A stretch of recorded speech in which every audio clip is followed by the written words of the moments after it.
Et ici, il y a un Tech 2.0 pour ce nouveau tuto. Et aujourd'hui, je vais vous montrer non pas 2, non pas 3, mais jusqu'à 6 nouveaux tips qui vont vous permettre de beaucoup mieux utiliser votre Windows au quotidien. Alors, si toi aussi tu veux être le GOAT que tu penses être et utiliser ton Windows comme les vrais informaticiens, reste jusqu'à la fin. Et je te montre ça tout de suite, BG.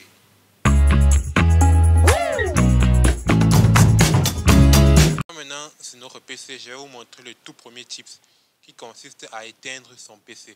Oui, dit comme ça paraît un peu bizarre, mais je sais que lorsque vous voulez éteindre votre PC, vous venez ici, vous appuyez là, puis arrêtez. Non, non, non, non, c'est pas comme ça qu'on arrête un PC. En fait, avec cette méthode, vous allez juste mettre votre PC en veille prolongée, ce qui n'est pas vraiment arrêter votre ordinateur. Pour véritablement arrêter votre ordinateur, vous devez faire ça. Vous faites un clic droit, vous venez ici, nouveau, vous prenez raccourci. Vous allez taper cette commande. Là voilà, slide to shutdown.exe. Vous appuyez suivant. Vous pouvez mettre un nom, on va peut-être l'appeler shutdown. Voilà. Puis terminé. Et le voilà qui est créé. Mais c'est pas vraiment joli et notre objectif est de rendre notre PC beaucoup plus attrayant. Donc, on va faire un clic droit ici. Vous pouvez appuyer Alt Entrée. Voilà ça. Vous allez venir ici sur changer d'icône. On va afficher ce message. Et pourquoi pas prendre celui-ci. Puis cliquer. Et ensuite appliquer. Okay. Maintenant, lorsque vous allez appuyer là, ça va juste se défiler et vous pouvez se prendre, tirer vers le bas pour arrêter votre ordinateur. Tout simplement. Bien. Passons maintenant au deuxième. Voilà pour le deuxième tips. Dis-moi, est-ce que tu aimerais avoir un fond d'écran aussi cool que le mien? Un fond d'écran dynamique, attrayant? Eh bien, reste avec nous, je te le dis tout de suite. Tu voudrais sûrement pouvoir télécharger une vidéo et la mettre en fond d'écran, n'est-ce pas? Comme par exemple ceci ou encore ceci.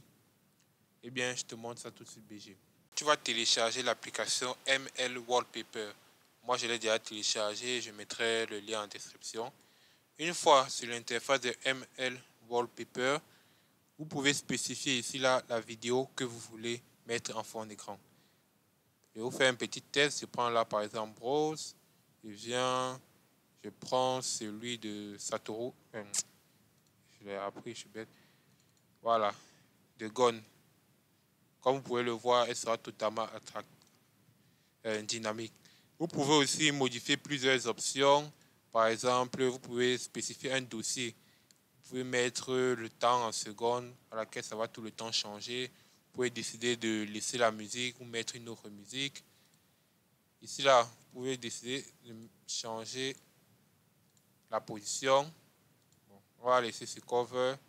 On peut modifier la luminosité ou encore la manière dont ça bouge. Vous voyez là, c'est beaucoup plus lent.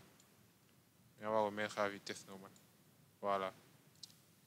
Bien, donc n'hésite pas et ne t'inquiète pas, je vais mettre un lien pour télécharger d'autres fonds d'écran de ce type dans ma description. Passons maintenant au troisième tips.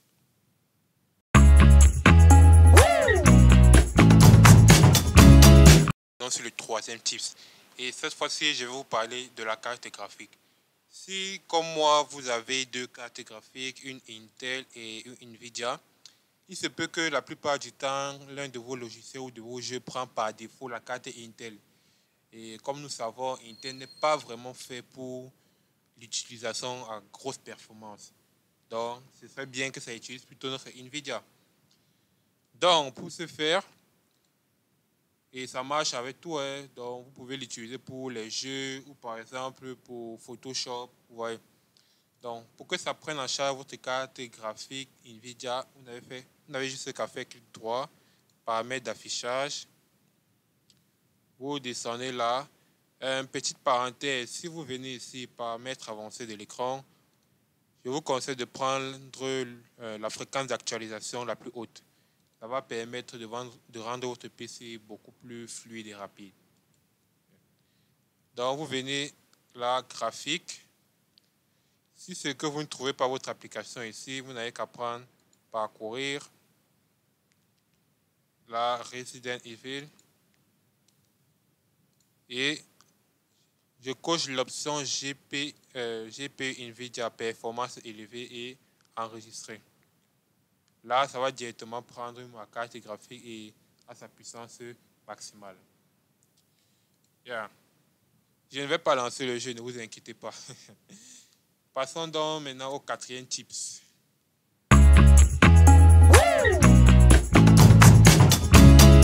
Nous voici maintenant pour le quatrième tips. Et cette fois, je vais vous montrer comment fermer une application, déjà véritablement fermer une application. Ça peut vous arriver que vous avez une application qui bug ou que vous êtes en train de jouer à un jeu qui bug au bout d'un moment. Vous appuyez sur le bouton fermer, ça ne marche pas. Ou dans un autre cas, vous avez une application que vous croyez avoir fermée. Eh bien, je vais donc vous montrer que ce n'est pas en appuyant sur le bouton fermer que l'application se ferme forcément. Prenons l'exemple de Google Chrome. Nous avons cette fenêtre déjà très intéressante. Prenons une minute de silence pour nous abonner, s'il vous plaît.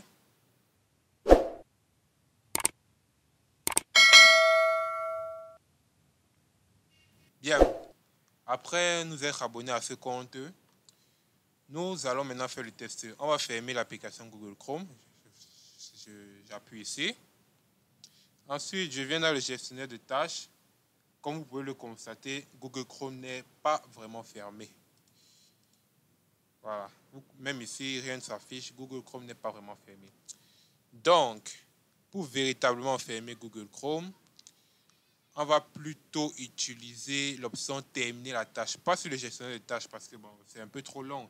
Ouvrez le gestionnaire de tâches, cliquez ici, prendre fin de tâche, c'est un peu long. Alors, voici ce que vous allez faire. Vous allez appuyer Windows plus I pour ouvrir l'application paramètres.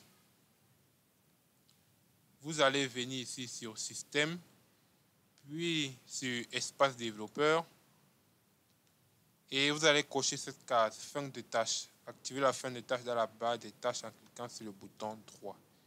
Maintenant, lorsque vous allez venir sur Google par exemple, vous faites un clic droit, vous prenez terminer la tâche. Et tout ce qui est associé à ça va se terminer. Donc si je reviens sur le gestionnaire de tâches, vous pouvez le voir, Google Chrome a disparu. Bien. Alors, nous allons maintenant passer au cinquième tips. Et n'oubliez pas de vous abonner au compte que vous avez vu tout à l'heure.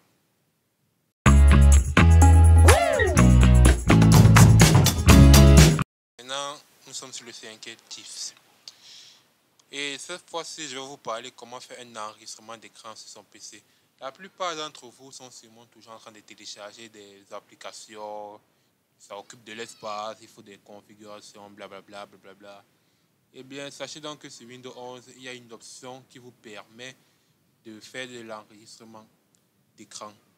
Déjà, comme vous pouvez le voir ici, il n'y a aucune application ouverte qui me permet de faire un enregistrement. Donc, vous voyez que je n'ai téléchargé aucune application. Eh bien, je vais donc vous montrer ça tout de suite. Vous allez venir ici et vous allez taper capture d'écran. Tant que ça charge. À défaut, vous pouvez taper la commande Windows Shift S ou alors pour certains, vous appuyez sur la commande Print. Bien, nous avons donc l'outil capture d'écran. Là, c'est l'option photo et là, c'est l'option vidéo. Donc, on va prendre l'option vidéo. Là, vous prenez nouveau. Vous spécifiez maintenant une zone. Bon, là, je pense pas que vous puissiez voir, mais vous spécifiez une zone. Après, vous allez voir une sorte de micro juste à côté. Vous prenez, désactivez le son. Là, maintenant, vous pourrez parler sur le micro et on vous écoutera. Là, c'est pour les sons système. Ensuite, vous prenez démarrer. Là, ça va compter 3, 2, 1. Et là, tout ce qui est dans la zone sélectionnée, vous pourrez sera enregistré automatiquement. Tout ce qui est dans la zone sélectionnée sera enregistré automatiquement. Bien, c'est bon pour ce tips. Et maintenant, nous allons passer au sixième tips et sûrement le meilleur de ce tuto.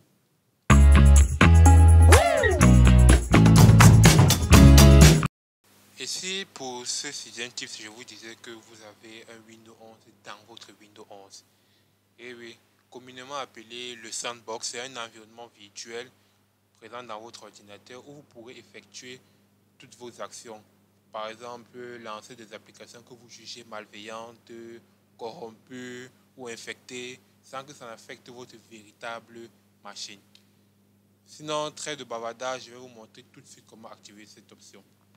Vous allez donc venir et vous allez taper fonctionnalités. Voilà, activer ou désactiver des fonctionnalités Windows. En fait, c'est certaines fonctionnalités de Windows qui ne sont pas activées par défaut. Et vous allez activer l'option bac à sable Windows. Petite parenthèse, pour les habitués des machines virtuelles, des hyperviseurs comme par exemple VMware, qui est juste ici, ou par exemple VirtualBox, Hyper-V est en effet également un autre hyperviseur présent nativement dans Windows 11. Je ne sais pas si c'est aussi présent dans Windows 10, mais bon, vous pouvez déjà voir que c'est présent dans Windows 11. Donc, vous activez le bac à ça Windows, ensuite vous appuyez OK. Suite à ça, on va vous demander de redémarrer le PC. Les fonctionnalités vont s'activer. Bien. Maintenant, une fois que vous aurez redémarré votre PC, vous tapez sur Windows et vous tapez Sandbox. Vous voyez Windows Sandbox. On attend donc l'ouverture du programme. Voilà.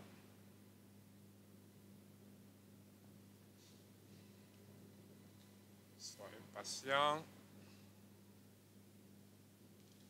Et voilà, comme vous pouvez le constater, nous avons un Windows 11 à l'intérieur où je peux effectuer toutes mes actions. Notez que si vous fermez l'application, tout ce qui est à l'intérieur va disparaître. Donc, c'est vraiment l'endroit idéal pour tester toutes vos applications, virus, etc., etc. Nous allons donc prendre l'exemple de supprimer le gestionnaire de tâches, supprimer l'explorateur de fichiers. Autant pour moi. Donc, pour les petits curieux là, on va taper Explorer. Comme certains le savent déjà, l'explorateur de fichiers se trouve dans le système Windows 32. Donc, supprimer tout ce qui est dans ce dossier. J'ai dit système, je voulais dire dans le dossier Windows 32. Tout ce qui est dans ce dossier, il ne faut vraiment pas le toucher si vous tenez à votre PC. Bon, je vais donc appuyer sur la touche supprimer et nous allons voir ce qui va se passer. Et petit détail, rassurez-vous bien que vous êtes dans votre machine virtuelle, on ne sait jamais. On appuie donc. Et comme vous pouvez le constater, c'est totalement mort. Je ne peux plus rien faire du tout. Même appuyer sur la touche Windows, rien. Et dans cette situation, la seule chose qu'il vous reste à faire, c'est refaire votre système. Ouais, vous ne pouvez plus rien faire. Donc, je supprime ça. Et comme vous pouvez le constater, ma machine haute est toujours impeccable. Bien, je vous remercie donc d'avoir suivi ce tuto. N'oubliez pas de liker, de vous abonner et de commenter si vous avez rencontré des difficultés ou si vous voulez de nouvelles vidéos ou des explications sur l'un des tips que j'ai cités. C'est ce, au revoir.